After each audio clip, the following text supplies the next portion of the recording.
चलते हैं प्लैनेट सन। प्लैनेट यदि 7th हाउस में कौन सा प्लैनेट बैठा हो तो एक फीमेल के लिए वो कैसे रिजल्ट देता है। आज का ये विषय रहेगा कि जब कोई प्लैनेट 7th हाउस में बैठता है किसी फीमेल नेटिविटी के, हम डील कर रहे हैं फीमेल एस्ट्रोलॉजी से। विषय ये रहेगा कि जब भी कोई प्लैनेट 7th हाउस में आता है तो उसका हॉरोस्कोप जो D1 है तो उसका असर फीमेल की पर्सनैलिटी के, फीमेल की मैरिड लाइफ पे कैसा जाता है। तो सबसे बात करते हैं पहले सूर्य की। सूर्य क्योंकि क्रूर प्लैनेट है, सेपरेटिव प्लैनेट है, तो ये क्या करता है, मैरिज डिलेड। सबसे पहले सूर्य बोलता है पहले शादी नहीं जल्दी करने देते। Less thinking for sex, even husband has hated for sex. Surya 7th house में हो, यहाँ पे हमारे सेक्सुअल ऑर्गन होते हैं, सूर्य की गर्मी होती है, तो ये फीमेल के लिए अच्छा नहीं होता। सूर्य जिनके और कोई अच्छा प्लैनेट जब तक एस्पेक्ट ना करता हो तो ये लड़कियों को पीरियड भी अच्छे से नहीं आने देता। घुटके पीरियड आते हैं, तंग थोड़ी देर के लिए पीरियड आते हैं। यदि अकेला ही सन हो विदाउट किसी बेनिफिक इन्फ्लुएंस तो कई बार ऐसा होता है कि स्पॉट ही लग जाते हैं, लड़कियों के पीरियड पूरे नहीं आते, केवल स्पॉट लगते रहते हैं। तो जिसके अच्छे सब ठीक से है, कोई मैलेफिक इन्फ्लुएंस नहीं है सन पे, तो उसको भी पीरियड कम आते हैं, 2 दिन पीरियड आते हैं जिसको सूर्य जिसका 7th हाउस में हो। यदि मैलेफिक इन्फ्लुएंस में हो तो बड़ी प्रॉब्लम आती है। तो ये इनका एक बड़ा सूर्य का यहाँ पे होने का बड़ी प्रॉब्लम है। सेपरेशन फ्रॉम हस्बैंड, देखिए जब सूर्य 7वें घर में होता है ना, सेपरेशन फ्रॉम हस्बैंड ये नहीं मतलब नहीं है कि तलाक दे देगा। इसका मतलब ये नहीं कि तलाक देना है, इसका मतलब ये है कि वो लोग किसी ना किसी तरीके से पति पत्नी बहुत देर तक साथ नहीं रह पाते, चाहे सर्विस की वजह से हो। कई बार हस्बैंड ऐसी जॉब कर रहा है जहाँ पे फैमिली को साथ में लेके आना अच्छा नहीं होता। कई बार हस्बैंड अलग जॉब करता है, वाइफ किसी अलग सिटी में जॉब करती है और इसलिए भी हो जाता है। कई बार ऐसा होता है कि जैसे बच्चे हो गए, वाइफ को घर छोड़ना पड़ गया, इसलिए भी हो सकता है। ऐसा कब होता है, जब सूर्य जो है 7th हाउस में हो और सूर्य की दशा या अंतर्दशा चलती हो, तब ऐसा हो जाता है। और फेयर कंप्लेशन, क्योंकि सूर्य है तेज अच्छा देता है, कंप्लेशन अच्छा देता है। लिबिडियसनेस एंड शॉर्ट टेम्पर्ड हस्बैंड, जो हस्बैंड होता है वो थोड़ा शॉर्ट टेम्पर्ड होता है। सूर्य लिबिडियस होगा, उसको सेक्सुअल पावर उसकी अच्छी होगी, लेकिन उसका बहुत ज़्यादा इच्छा नहीं होगी सेक्स में।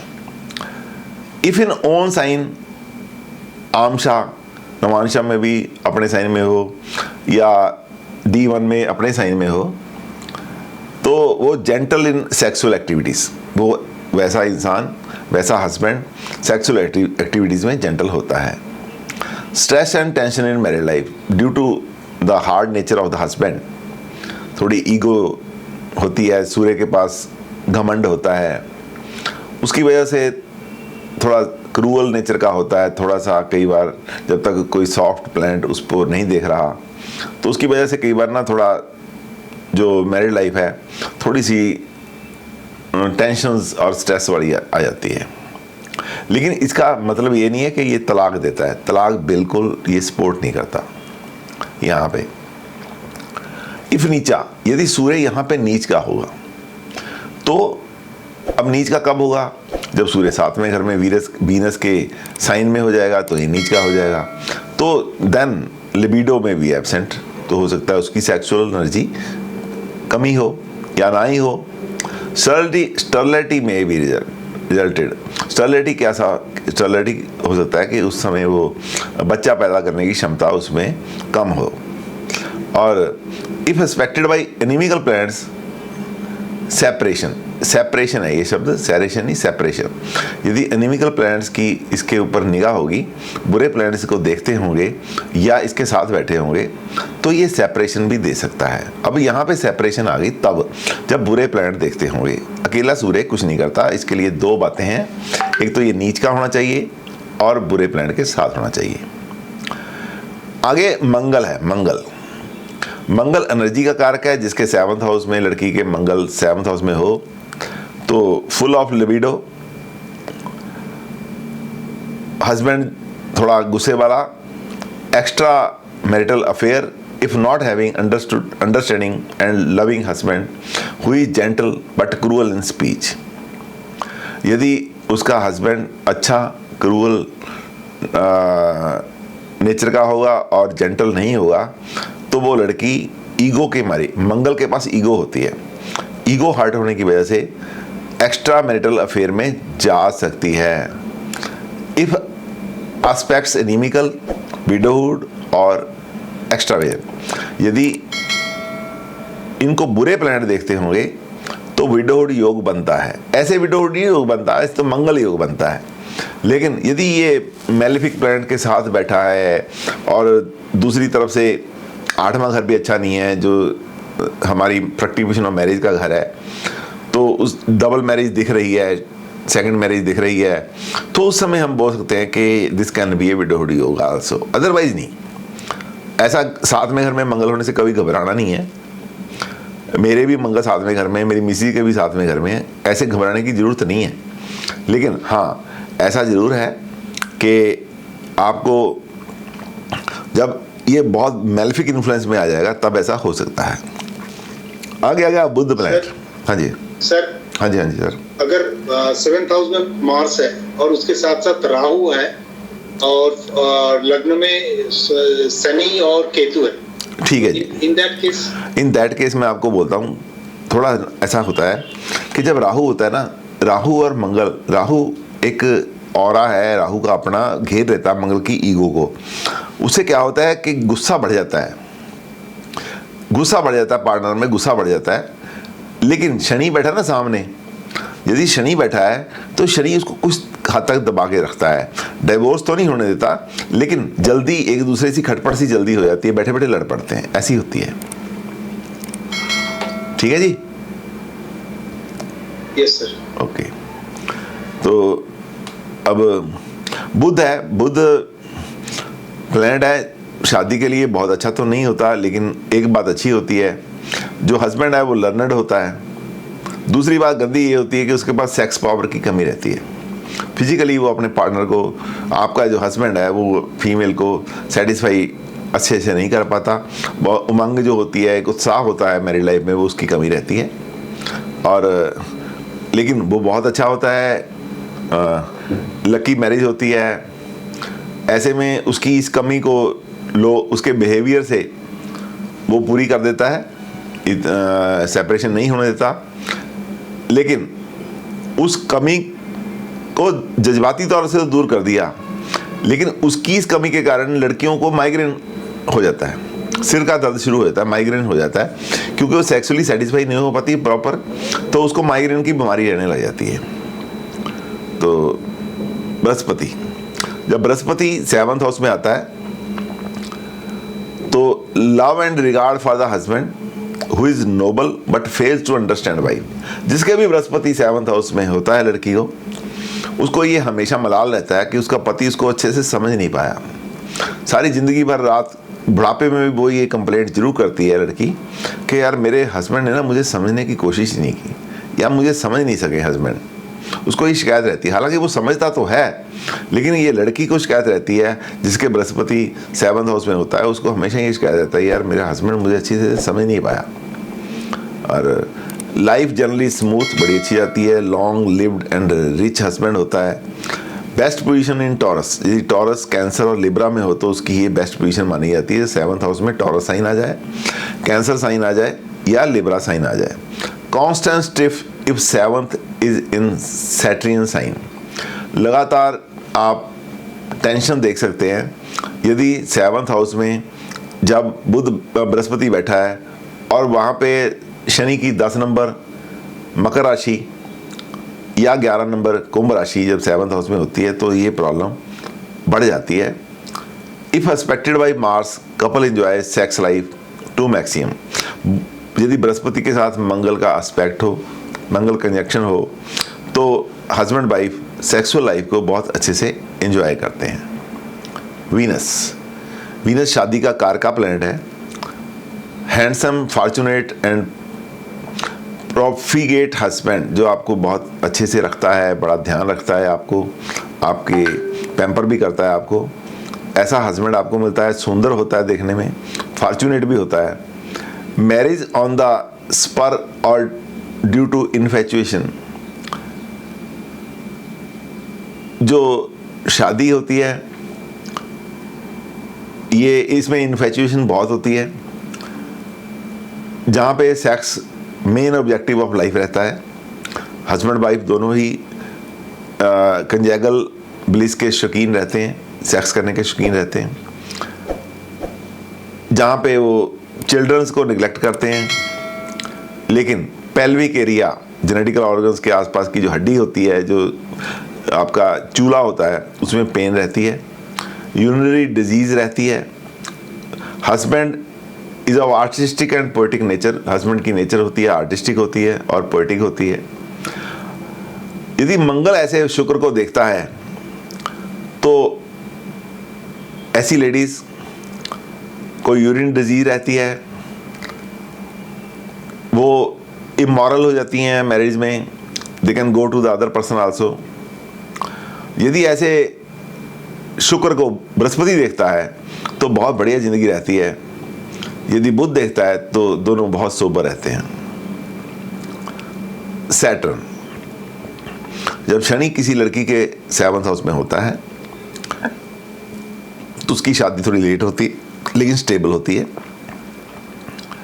हस्बैंड या तो उम्र में बड़ा होगा या उसकी लुक जो है थोड़ी मैच्योर होगी, उसका सेक्स की तरफ ध्यान कम होता है, लिबिडो उसमें कम होती है, सेक्सुअल पावर थोड़ी कमी रखती है जैसे बुध में होती है।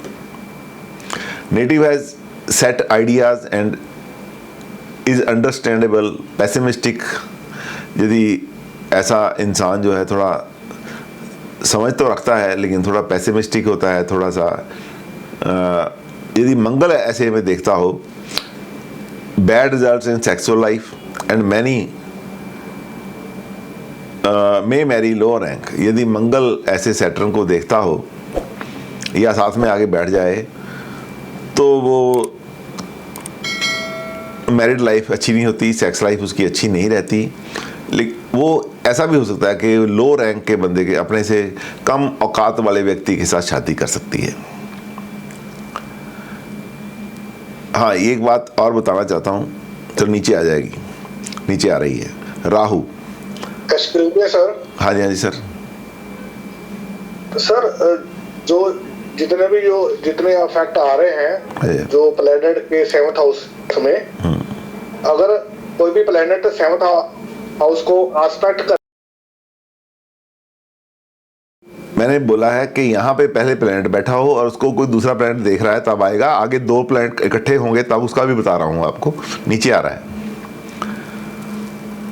Same as that of Saturn, जो राहु होता है सैटर्न जैसे ही देता है, लेकिन राहु के अंदर आने से, राहु के 7th हाउस में आने से आउट ऑफ कास्ट मैरिज हो सकती है।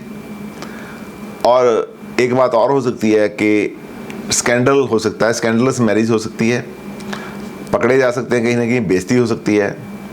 ऐसे लोग मूडी होते हैं, शेल्फिश होते हैं, ग्रीडी होते हैं, डिफ़िकल्ट फॉर फ्रेंडशिप होते हैं।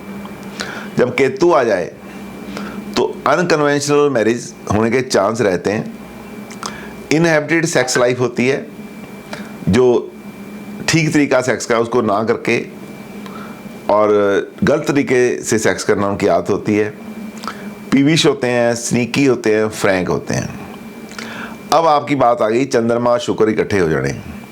हस्बैंड हैंडसम होगा, एज्ड होगा एंड इजी लविंग होगा। सूर्य सैटर्न राहु इकट्ठे हो गए, सेपरेशन फ्रॉम हस्बैंड या विडोहुड।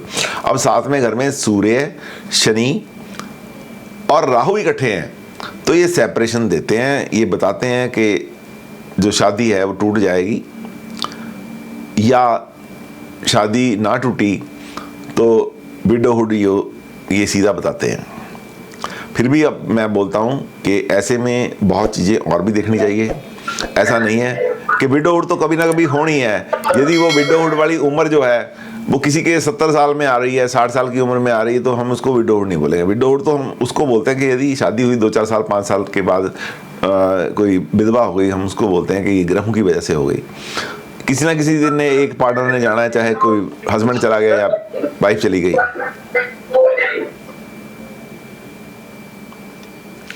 डेबिलिटेटेड वीक प्लैनेट, यदि कोई नीच का प्लैनेट साथ में घर में बैठा है और कमज़ोर बैठा है, तो वो यहाँ पे झगड़ा कराता रहता है अपने वाइफ से, स्पाउस से, और इशू जो है कम होते हैं या होते नहीं हैं।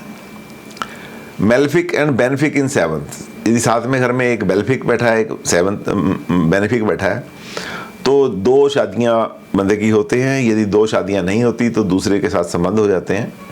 जहाँ भी 2 शादियाँ लिखी गई हैं, या आप ये समझ के चलो कि दूसरे बंदे के साथ संबंध हो जाते हैं, ज़िंदगी में 2 बंदे आ जाते हैं, तो भी मैरिज एक ही चलती रहती है। मतलब 2 बंदे आने हैं ज़िंदगी में, चाहे वो शादी के बाद दूसरी शादी के साथ आ जाएं, या एक शादी चल रही है उसके साथ दूसरे के संबंध हो गए। तो अब शनि बुध यदि इकट्ठे हो जाते हैं तो 100% पक्की बात है, विदाउट एनी, इसको मंगल ना देखता हो, बृहस्पति ना देखता हो, शनि और बुध आपके 7th हाउस में किसी लड़की के बैठे हैं, तो उसका हस्बैंड इंपॉर्टेंट होगा, 100% हिजड़ा होगा, 100% वो नामर्द हस्बैंड होगा। ये बात पक्की है, बहुत जगह आजमाई गई है और ये बिल्कुल ट्रू है। ये 7th हाउस में जो प्लैनेट है, 7th हाउस क्योंकि शादी का है, लड़की के लिए बहुत ही इंपॉर्टेंट है, लड़के के लिए भी इंपॉर्टेंट है, लेकिन फीमेल एस्ट्रोलॉजी के लिए सेपरेट लड़कियों के लिए बना है ये प्लैनेट। और इस तरीके से हम यहाँ पे लेते हैं।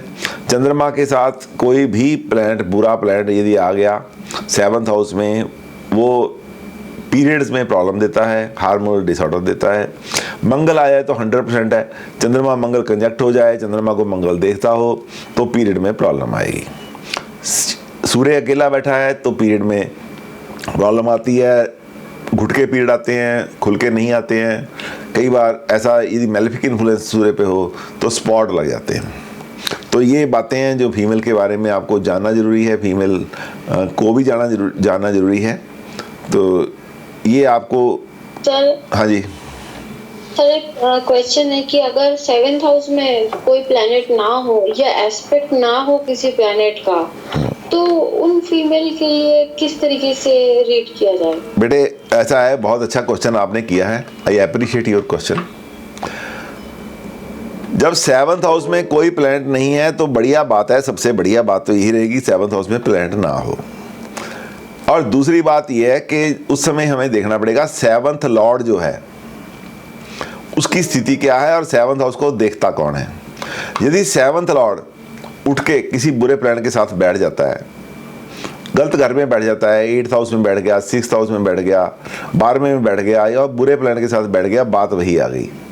जो पोजीशन 7वें के मालिक की है वही पोजीशन 7वें घर की हो जाएगी। और 7वें घर को प्लैनेट कोई देख रहा है, जिस तरीके से कोई प्लैनेट हमने देखे, अभी सवाल किया था हमारे इन पास से, इसमें क्लास में से आया था कि जब कोई प्लैनेट देख रहा हो तो क्या यही देखेंगे? तो इतना तो नहीं देखेंगे, क्योंकि वहाँ पे 2 बातें हो गई। एक तो प्लैनेट पे एस्पेक्ट आ गया, एक तो 7वें घर पे एस्पेक्ट आ गया, एक उसके लॉर्ड को भी साथ में देखना पड़ेगा कि लॉर्ड किस पोजीशन में है। ये हमने देख लिया जो प्लैनेट बैठा है, ऐसे में इसका फर्क पड़ जाएगा, इसका असर कम या ज़्यादा हो सकता है। वो कैसे हो सकता है कि सपोज करो बैठा है प्लैनेट, शनि और बुध इकट्ठे हो गए, मैंने बोला इंपॉर्टेंट हस्बैंड होगा, ठीक है जी, लेकिन इस घर का मालिक उठ के मंगल के साथ बैठ गया तो वो इंपॉर्टेंट नहीं रहने देगा। सपोज करो इस घर में सूर्य बैठा है, सूर्य सेपरेशन देता है, सूर्य पीरियड्स में प्रॉब्लम देता है, घुटके पीरियड आते हैं। ऐसा सूर्य जब कभी 5th लॉर्ड के साथ बैठ गया, बृहस्पति के साथ बैठे गया, तो ये प्रॉब्लम नहीं रहने देगा। बृहस्पति हीलर प्लैनेट है, 5वें का घर का स्वामी हीलर प्लैनेट है, वो रहने नहीं देगा। और जब कभी ऐसा प्लैनेट है जो अच्छा है, बुरे के साथ बैठ गया तो वो प्रॉब्लम देगा, बुरा अच्छे के साथ बैठ गया तो प्रॉब्लम नहीं आएगी। इस दोनों तरफ में 7th लॉर्ड को भी देखना पड़ेगा, 7th हाउस को भी देखना पड़ेगा। क्लियर होगी बात? जी सर। अब आ गया आपकी सवाल का जवाब जो मैंने अभी बोला है। Seventh, Lord of seventh in various houses, अभी बोला था ना, ये आ गया।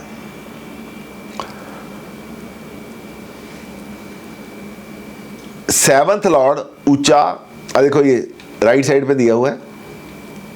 सेवंथ लॉर्ड ऊंचा, स्वय क्षेत्रीय और इन ऑस्पिशियस षडवर्गा मेक्स ए वुमन सौभाग्यवती।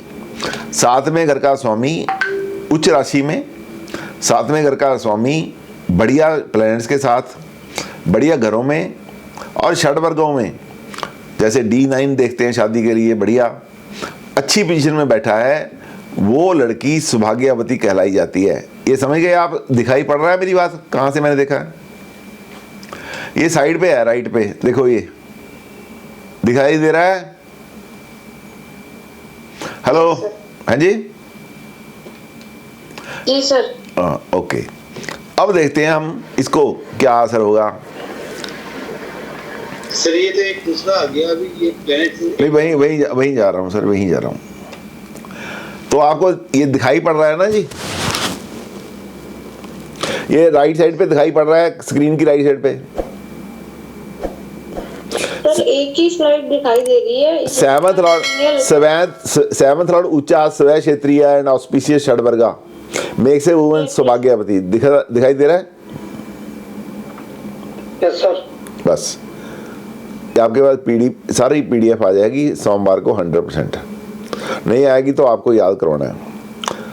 अब सातवें घर का स्वामी डिफरेंट घरों में होगा तो उसका क्या असर होगा। पहले सातवें घर का स्वामी सबसे पहले घर में आ गया तो समय है क्या? हाँ, पहले घर में आया तो उसका क्या असर रहेगा। Arranged marriage but native will have a say, loves our husband, a happy married life. सातवें घर का स्वामी जब पहले घर में आता है तो अरेंज्ड मैरिज होती है, घर वालों की मर्जी से मैरिज होती है, लेकिन उसकी चलती है घर में। ऐसी लड़की अपने हस्बैंड से बहुत प्यार करती है। सेकंड हाउस सर जो फर्स्ट में अगर सैटर्न आ जाए तो सेवंथ का लॉर्ड सैटर्न होकर फर्स्ट में बैठा हो। अब सेवंथ का लॉर्ड सैटर्न तो फर्स्ट में या तो 5 नंबर राशि होगी या 4 नंबर राशि होगी। तो जब सेवंथ लॉर्ड सैटर्न है तो या 4 नंबर राशि है, 5 नंबर राशि है, या लियो साइन होगा, या कौन सी राशि है वहां पे? एरीज है या लियो है? सर कैंसर साइन में। कैंसर साइन देखो, आपका कैंसर या लियो दोनों में से एक राशि होगी जब सेवंथ लॉर्ड सैटर्न होगा। ठीक है जी, तो वहां पे बैठ गया है। तो ऐसे में क्या होगा, चंद्रमा इमोशनल साइन है, उसके ऊपर कैसा प्रभाव है, किसका प्रभाव है और किसके साथ कहाँ बैठा है, वो थोड़ा डेविएट करेगा। चाहे कोई भी प्लैनेट बैठा हो उसको डेविएट करेगा। अदरवाइज पहले की है कि वो शी लव्स हस्बैंड, लेकिन यहाँ पे इमोशनल साइन का मालिक है तो हस्बैंड को जैसा हस्बैंड होगा वैसे ही वो बिहेव करेगी, क्योंकि इमोशनल है, वो इमोशनल साइन है और जल तत्व की राशि है, इसलिए हमें उसका भी ध्यान हमें रखना है पैरेलल। बाकी ग्रह कहाँ पे बैठे हैं, चंद्रमा कहाँ पे बैठा है, ये बात बताएगा। सेकंड हाउस अनकन्वेंशनल मैरिज, जब सातवें घर का स्वामी दूसरे घर में चला गया, अपने से 8वें चला गया। Unconventional marriage even with a relative, किसी रिलेटिव के साथ शादी हो सकती है, डिस्टेंट रिलेटिव के साथ हो सकती है। Married life happy but beset with difficulties, घर वाले बड़ी मुश्किल से शादी के लिए मानते हैं, लेकिन उनकी जो मैरिड लाइफ है वो काफ़ी अच्छी रहती है। घर वाले जल्दी मानते नहीं हैं क्योंकि शादी किसी नॉन सर्कल में होती है, उसके लिए घर वाले थोड़ा अड़ंगा लगाते हैं, लेकिन शादी उनकी बढ़िया रहती है। थर्ड में होगा तो क्या होगा, थर्ड में होगा late marriage generally in non circle, happy marriage unless expected by Saturn और मार्स। यदि मंगल या सैटर्न में से उसको कोई देखता ना हो तो शादी बढ़िया जाएगी, नॉन सर्कल में शादी आएगी, पड़ोस में भी हो सकती है शादी, फ्रेंड सर्कल में भी हो सकती है। चौथे घर में क्या होगा? चौथे घर में क्या होगा? An arranged marriage, happy domestic life.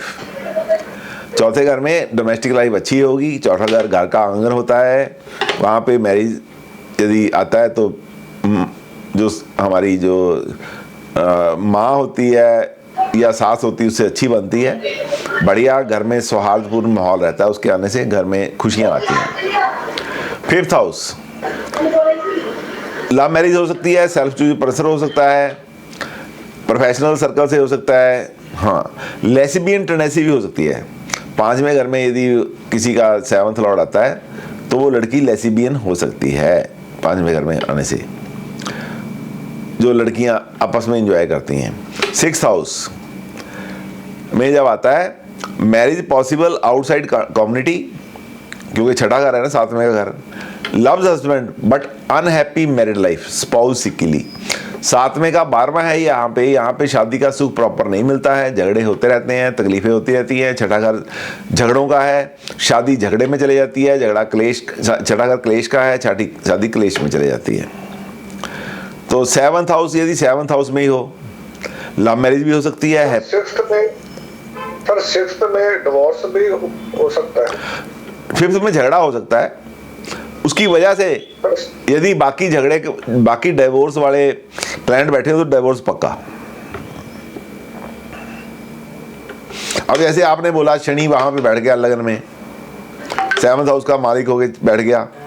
अब कैंसर लगन में शनि का बैठ गया, अब शनि छठे घर का स्वामी भी है, सातवें का स्वामी भी है। तो उसके लिए क्या होता है जी कि आप क्या पूछ रहे थे सर? छठे में, और वो आठवां भी सेम ही है ना जी। आठवां मैं आपको बताता हूँ, आठवां घर क्लेश का होता है, वहाँ पे क्लेश रहता है, डिवोर्स हो सकता है।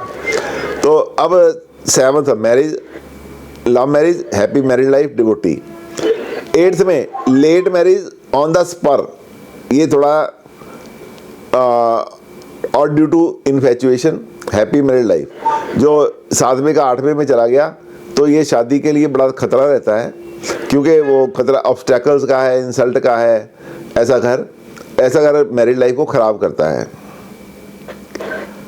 तो उसके बाद ninth, happy arranged marriage in no circle. पांचवें का पांचवा है, वो घर वाले मान जाते हैं। नौवां घर पेरेंट्स का होता है, घर वाले मान जाते हैं शादी के लिए, जहाँ बच्चा चाहता है मान जाते हैं। बच्चों की घर वालों की मर्जी से शादी होती, चाहे लव मैरिज क्यों ना हो। 10th house, a self chooser person may be through profession, lesbian tendency. 10वें घर में यदि होगा तो इंसान, लड़की अपना पति आप चुन सकती है, और लेस्बियन टेंडेंसी भी हो सकती है। वो पति जो चुनती है, जहाँ पे सर्कल होता है, वहाँ पे जहाँ काम करते हैं उनमें से भी हो सकता है, नॉन सर्कल में होगा। 11th, arrange marriage is generally good, बहुत अच्छी अरेंज मैरिज होती है और जनरली अच्छी होती है। 12th, unconventional and happy married life. 12वें घर में यदि सातवें का स्वामी चल जाता है तो शादी थोड़ा हटके होती है, रीति रिवाजों के हिसाब से पूरी तरीके से नहीं होती है, और मैरिड लाइफ इतनी अच्छी नहीं रहती है।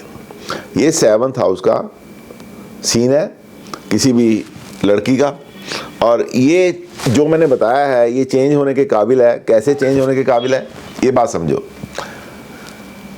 7th हाउस का स्वामी तो उठ के कहीं भी चला गया, लेकिन 7th हाउस में कौन बैठा है उसका प्रभाव भी देखेंगे, और 7th हाउस लॉर्ड के साथ आके कौन बैठ गया उसका प्रभाव भी देखेंगे। ये सारे प्रभाव देखने के बाद हम किसी नतीजे पे पहुंचेंगे, और उसी से हम अंदाजा लगा पाएंगे कि टोटल शादी कैसी है। आशा करता हूं 7th house of a female horoscopy, 7वें का स्वामी कहाँ पे चला गया कुंडली में, फीमेल हॉरोस्कोपी में, फीमेल कुंडली में, इसके ऊपर आज का ये लेक्चर जो है वो आपको अच्छा लगा होगा।